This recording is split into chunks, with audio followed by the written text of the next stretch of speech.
What's going on, guys, and welcome back to another video, and welcome to your stimulus check update, stimulus package, and infrastructure update and daily news report for Monday, August 2nd. So it is finally here. Yes, the bipartisan group of negotiators that have been working on this $1.2 trillion infrastructure bill, well, they finally have the finalized legislative text. This bill, it comes in around 2,700 pages.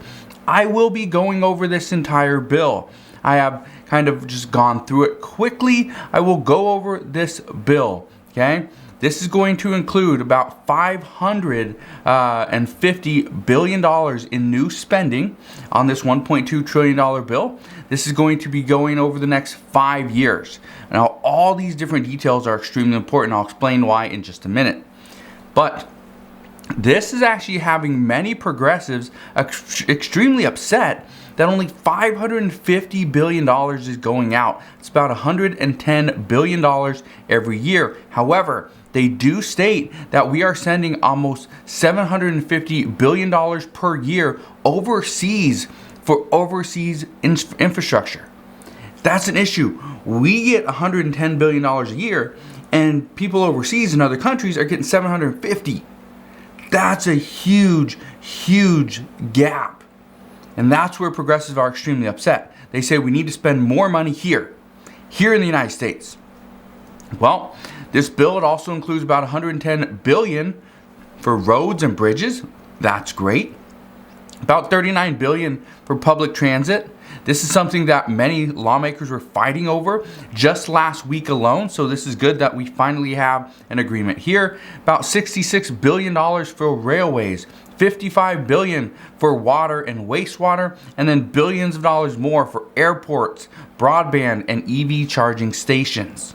So what I can tell you right now is that this infrastructure bill is going to provide Americans with more jobs over the next 5 years. This is something that many Democrats are really pushing, that this is going to cause more people to go back to work. It'll be better paying jobs.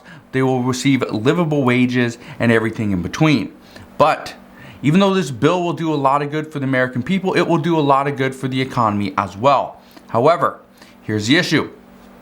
There are still many hotly contested issues that come with this bill. The first one being, some people are reporting, or some news outlets are reporting, that other lawmakers are extremely upset. This is both in the House and the Senate. More so in the House, though, that many lawmakers are upset because Congress is planning to repurpose $205 billion from the untapped COVID relief funds. They are saying that there's no reason to be using this money because this is for COVID relief, not for infrastructure. Others say that this money should be used, or should not be used as the way it is currently being allocated, because some of this money is coming from unemployment that was canceled early. And they say it's just as bad for them to take this money and use it for infrastructure as it is for the states to take this money away from the American people. And many people still argue that relying on projected future economic growth is not the way to pay for a bill when we do not know what the economic growth is going to look like. Again, it's a future projection. So right now there's a lot of people that are extremely upset. Most of these people are from the House. Now, if the House of Representatives wants to tank this bill, they ultimately have the numbers they could do so. But according to multiple reports, there are enough GOP members in the Senate to pass the bill now. The Senate is not worried about what the House is looking at. The Senate does not care what the House of Representatives is going to do. The Senate is going to pass this bill. They most likely will have the numbers, and they will push it over to the House. If the House wants to modify the bill, if they want to make any changes or amendments, they can do so. However, that will ultimately put this entire bill in jeopardy, and this will cause other social infrastructure agendas to possibly not pass as well. So again, it's not great news there.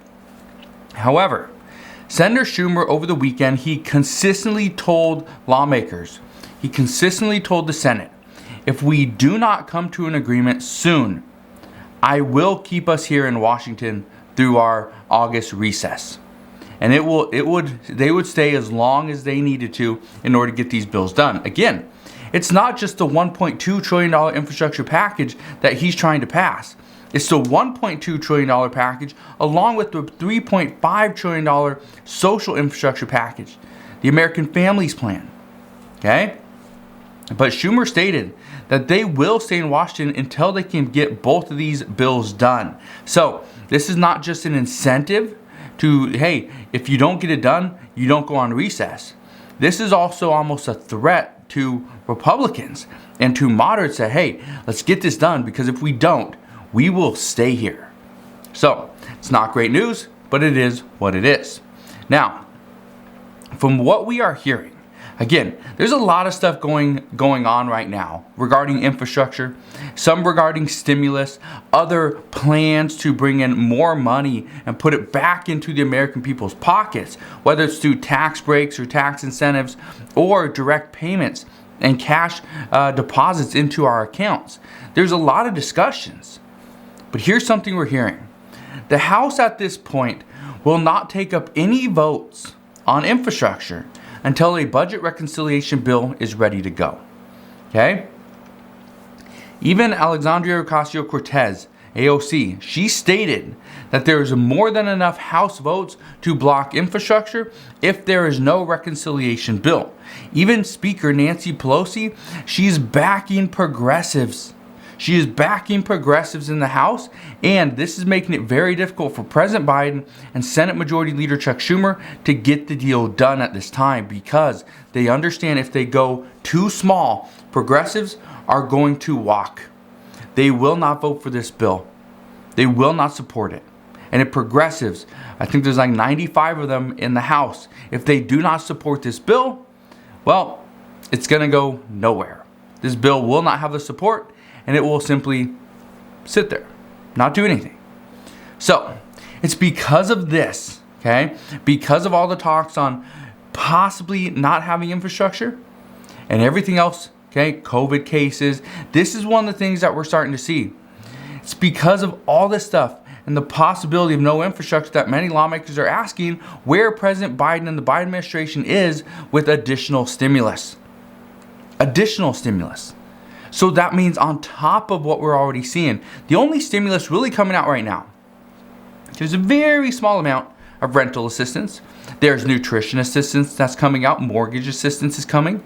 Well, the biggest stimulus that's coming out right now is the child tax credit payments. That's the biggest one. That is the biggest one. Okay? So the White House will not confirm whether or not they are 100% out of the federal unemployment income talks.